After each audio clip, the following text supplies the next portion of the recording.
सभी साथियों को मेरा नमस्कार और स्वागत है आप सबका आज 4 नवंबर के इंडियन एक्सप्रेस एनालिसिस में।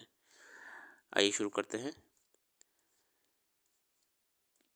आज का पहला आर्टिकल है a new twist with destiny. ये लिखा है मनीष सब्रवाल और आशीष धवन जी द्वारा। अब इसमें बताने का प्रयास करा गया है कैसे वर्तमान में भारत में कई चुनौतियां हैं एम्प्लॉयमेंट को लेकर और पूरे एम्प्लॉयमेंट अगर हम कहें तो इकोसिस्टम को लेके एम्प्लॉयमेंट इकोसिस्टम में आपका बहुत तो इस पूरे इकोसिस्टम में हमारा आता है इंफ्रा, जो कि हम बात करते हैं फैक्ट्रीज, मैन्युफैक्चरिंग प्लांट्स, फिर एजुकेशन यानी कि स्किल, फिर आपका लोग, पीपल। ठीक है। अब वर्तमान में सब प्रॉब्लम चल रही है हमारे सामने कि थोड़ा सा इंटरलिंकिंग नहीं बन पा रहा है। अच्छा, इसमें एक और एलिमेंट हम मिस कर गए, वो हैं आपकी policies which help this ecosystem to run properly. तो इन इन पॉइंट्स पे ही हम रहेंगे। एग्रीकल्चर भी इसमें इंक्लूडेड है कि कैसे these all are contributing factors in deciding the employment ecosystem of a nation and specially in terms of India and the current problem of employment, unemployment, rising unemployment, multiple factors associated. तो छोटा सा अगर overview लें हम और इसमें, तो यहाँ पे हमें बताने का प्रयास कर रहा है कैसे अभी भी हम जितना ओवर डिपेंडेंट पॉपुलेशन हमारी एग्रीकल्चर के ऊपर है, ये चिंता का विषय है, क्योंकि एग्रीकल्चरल आउटपुट और पर पर्सन की ग्रोथ इस क्षेत्र में बहुत ही लिमिटेड है। It is not contributing that much for a growth of families. इस चीज़ को बहुत पहले ही चाइना ने ऑब्जर्व कर लिया था। चाइना ने इसीलिए अपनी एक लार्ज पॉपुलेशन को फार्मिंग से निकाल के फैक्ट्रीज़ में डाल दिया था, फार्म से फैक्ट्री में ले गए थे। And that turn out to be a greater benefit for the nation, क्योंकि इससे लोगों के पास फिक्स इनकम आना शुरू हो गई, एक रेगुलर इनकम आना शुरू हो गई। रेगुलर इनकम आना शुरू हो गई तो उनकी इकनॉमी अपने आप भी चलने लगी, रूरल एरियाज़ में खासकर। मगर यही इस समय एक समस्या बना पड़ा है कि हमारी बहुत बड़ी पॉपुलेशन है जो कि फार्मिंग पे डिपेंडेंट है। तो चाइना ने समय रहते फार्मिंग से फैक्ट्री की तरफ अपने जनता को शिफ्ट कर दिया और इसके लिए अप्रोप्रिएट स्किल्स वगैरह हमने उनको दी, पॉलिसीज़ भी लाए। अब जानते हैं इस आर्टिकल में क्या क्या कहा जा रहा है। India has made remarkable progress since 47. We have created the world's largest democracy on infertile soil of hierarchical society, raised life expectancy from 31 to 68 years, and became middle income country. हमने बहुत अच्छा कामयाबी हासिल की है। लाइफ एक्सपेक्टेंसी हमने बढ़ा दी है और कहीं ना कहीं हम मिडिल इनकम कंट्री के रूप में जाने जाते हैं। World Bank's chief economist Indermit Gill suggests that 108 middle income countries currently aim to reach high income status must recognize the planet's recent record is dismal. The four middle-income economies that transitioned to high-income status since 1990 had only 250 million people, the population of UP. मतलब कि population भी अभी यहाँ पे question mark है, क्योंकि जिन देशों ने समय रहते धीरे धीरे ग्रोथ करी, पॉपुलेशन भी वहाँ की कम थी जितनी हमारे यहाँ एक स्टेट की होती है। India challenge of employed poverty arises from our labour force stock. देखिए यहाँ पे एक पॉपुलर टर्म है employed poverty labour force stock. Only 11% are in manufacturing. अच्छा, देखा जाए तो हमारे यहाँ सिर्फ 11% लोग हैं जो कि मैन्युफैक्चरिंग में जुड़े हुए हैं। फिर आपका 14% हैं जो आपके कंस्ट्रक्शन में जुड़े हुए हैं। फिर आपका 45% है, 45% आपका एग्रीकल्चर में जो कि मेजॉरिटी है। और फिर आपका 30% है, 30% आपका जो है सर्विसेज में है।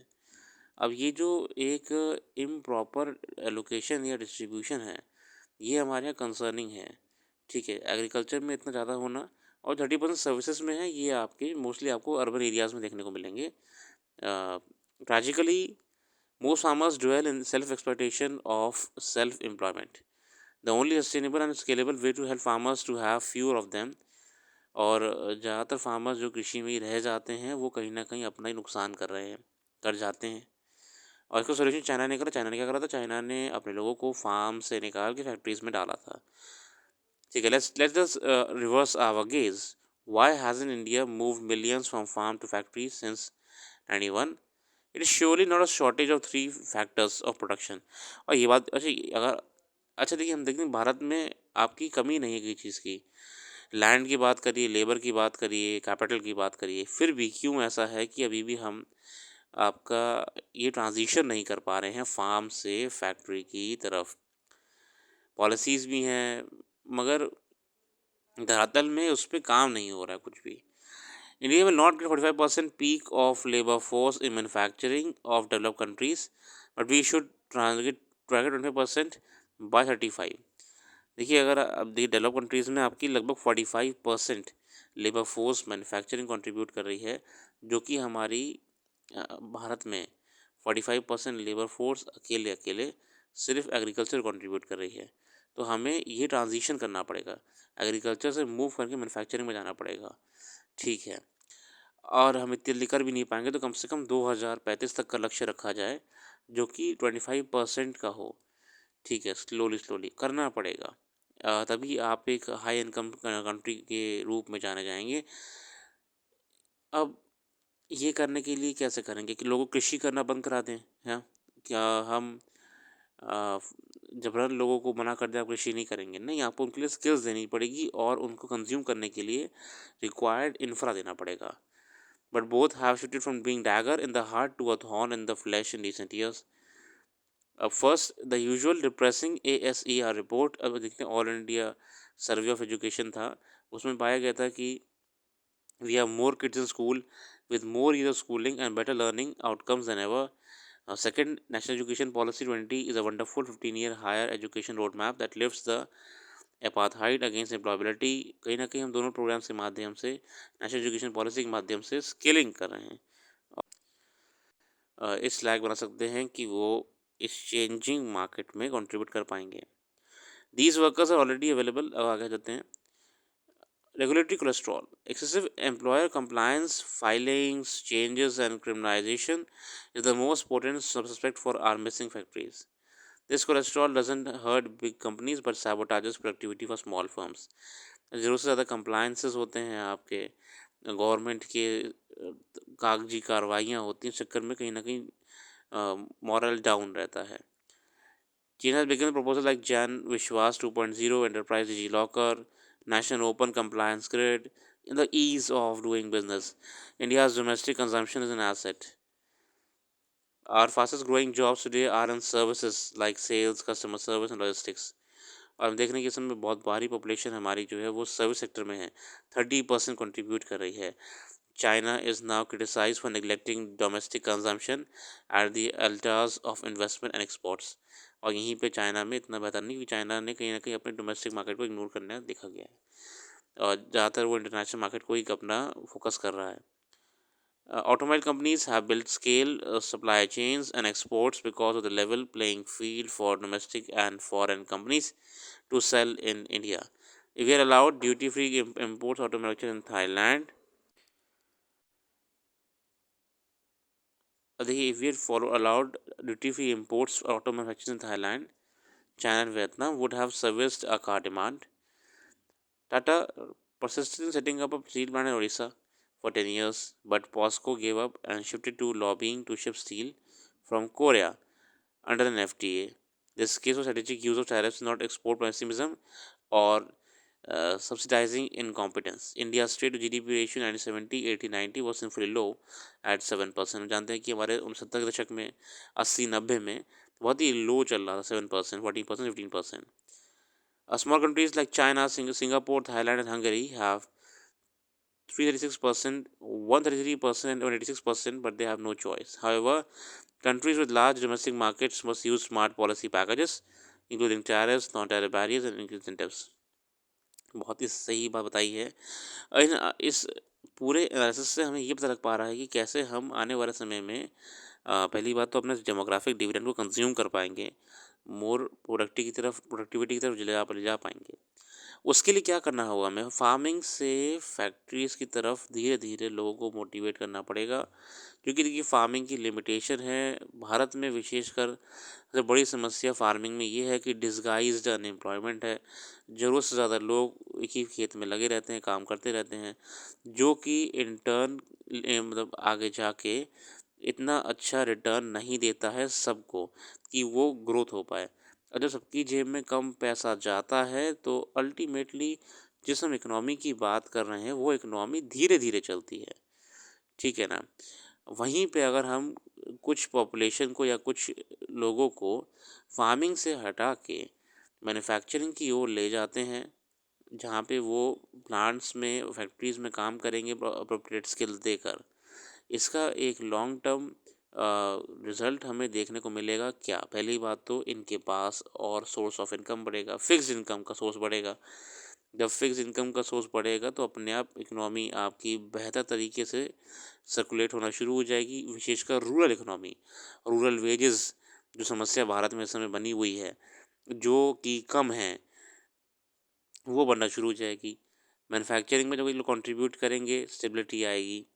अब इनके अलावा स्टेबिलिटी किससे मिलने वाली है? देखिए यहाँ पे स्टेबिलिटी इनको मिलेगी, मैन्युफैक्चरिंग को मिलेगी और इकोनॉमी को मिलेगी। इकोनॉमी को कैसे मिलेगी कि हम जब खुद मैन्युफैक्चरिंग कर रहे होंगे प्रोडक्ट्स का, तो हम अपनी मार्केट को भी खुद ही डील कर पाएंगे और सप्लाई कर पाएंगे, ना कि हम इम्पोर्ट पे या किसी प्रकार के अदर नेशंस पे डिपेंडेंट रहने वाले हैं अपनी इम्पोर्ट के लिए। क्योंकि अभी इस समय हम है डिपेंडेंट, हमारी इतनी बड़ी पॉपुलेशन होने के बाद भी हम इम्पोर्ट डिपेंडेंट हैं। वर्तमान में हम चाइना पे बहुत बुरी तरह डिपेंडेंट हैं, क्योंकि हम चाइना से लगभग $100 बिलियन का इम्पोर्ट करते हैं, $100 बिलियन का। वहीं पे हम खुद एक्सपोर्ट सिर्फ $16 बिलियन करते हैं। तो ये हमारे लिए कंसर्निंग है। और जहाँ पे डेवलप्ड नेशंस में 45% पॉपुलेशन मैन्युफैक्चरिंग में इन्वॉल्व है, हमें भी ये मार्क अचीव करना पड़ेगा, तभी हम सेल्फ सस्टेनेबल इकोनॉमी बना पाएंगे और रूरल इकोनॉमी में रूरल वेजेस को हम बेहतर कर पाएंगे।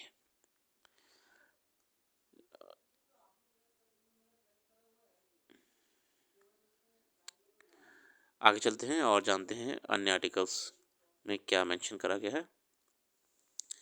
DAP crisis lessons. It's time to do away with both price controls and product specific subsidies on fertilizers.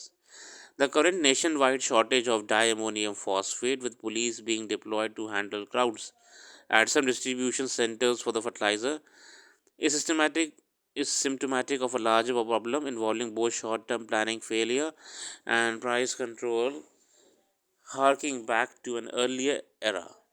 DAP contains 46% phosphorus, a key nutrient that crops require at an early stage of root establishment and development.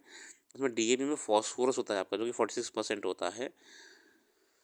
Farmer supplied at all time sowing along with seeds, जो कि हमारे जब हम पौधा लगा रहे होते हैं या फसल लगा रहे होते हैं उसमें बहुत ज़रूरी होता है। Given estimate 60 lakh tonnes a season, and much of the consumption is happening between October and December. Having enough opening stocks is a prudent strategy. By this time, there was hardly 15 to 16 it in stock on October 1, as against the recommended 27 to 30 lakh tons.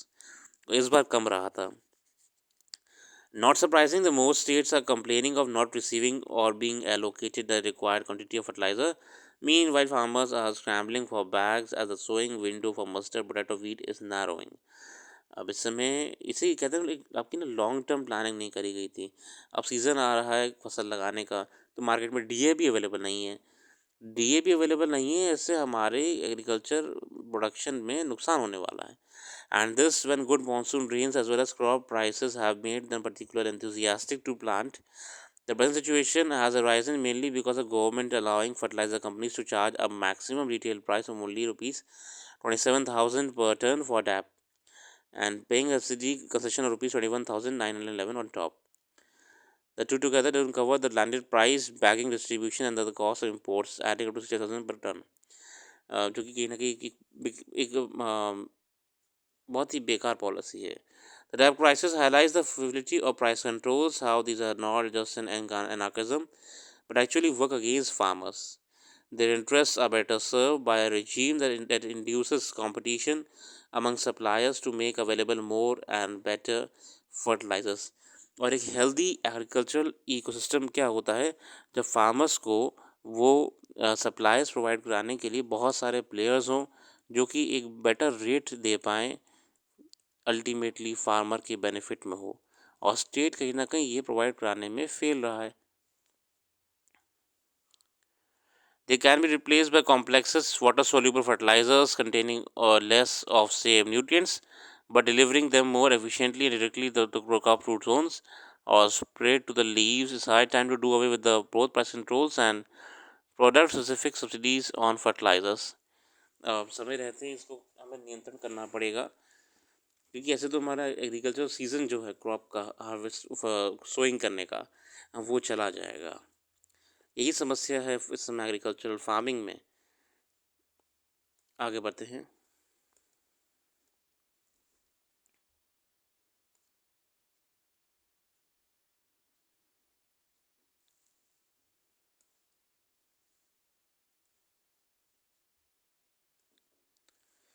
अभी हाल ही में कुछ दिन पहले खबर आई थी, reserve bank of India अपना सोना वापस ला रहा है बैंक ऑफ इंग्लैंड से, जहाँ पे रखा हुआ था. क्या कहानी है, क्या मैटर है, जानते हैं. Reserve bank of India brought back nearly 130 metric ton of gold owned by it and kept in safe custody of Bank of England in last 2.5 years, changing strategy of safekeeping the gold reserves. हम असल में foreign जगह पे रखते हैं. Gold brought back from overseas resulted in 60% increase in the RBI's domestic gold holdings.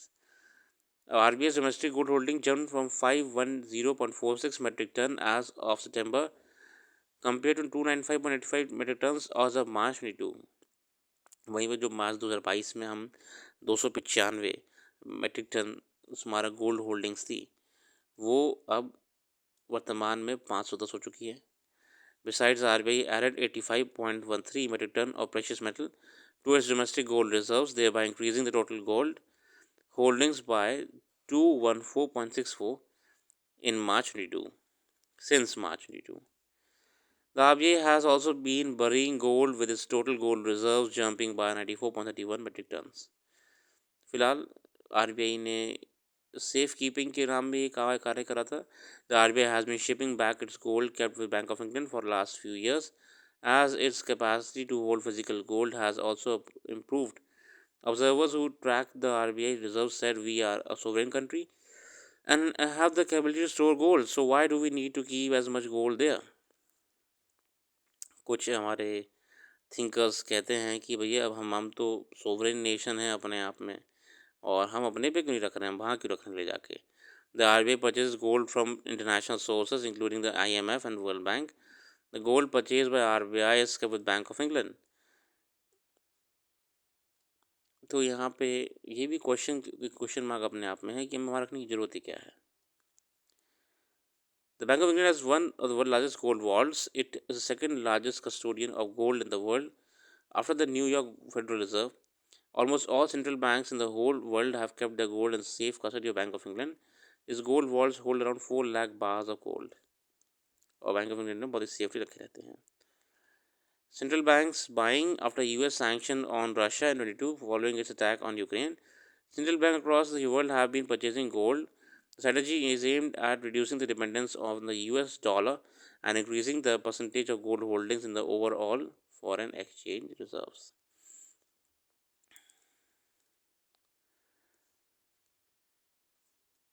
Market को कहीं ना कहीं आरबीआई भी बैलेंस करने का प्रयास करता है. अगला आर्टिकल है, the worsening impact of climate change. People across the world are facing record breaking threats to their well being health and survival from climate change. A new report from Lancet Countdown on Health and Climate Change has said. Lancet की report आई है जो कि health और climate change को लेकर है. 48% of world's land area faced extreme drought conditions last year, second largest affected area since 1951. और पिछले साल लगभग 48% वर्ल्ड लैंड एरिया ड्रॉट या सूखे से गुजरा.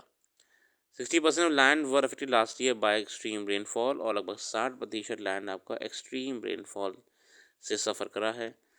151 million more people will experience flood, food insecurity due to such extreme weathering. और ये पूरे आंकड़े हम चिंताजनक हैं कि आपके पोलर आइस कैप्स पिघल रहे हैं, फूड इनसिक्योरिटी बढ़ रही है, ड्रॉट की समस्या बढ़ रही है, एक्सट्रीम रेनफॉल से फ्लैश फ्लड्स बढ़ रहे हैं. The average person experience 50 more days of dangerous temperatures in 23, the hottest year on record than that would have without climate change. ये सब कंसर्निंग तो है ही हमारे लिए. यार आर्टिकल आप पढ़ लीजिएगा, बहुत अच्छा आर्टिकल है. मैं इसको आपके लिए हाईलाइट कर दिया, आप इसे जूम करके पॉज करके पढ़ सकते हैं.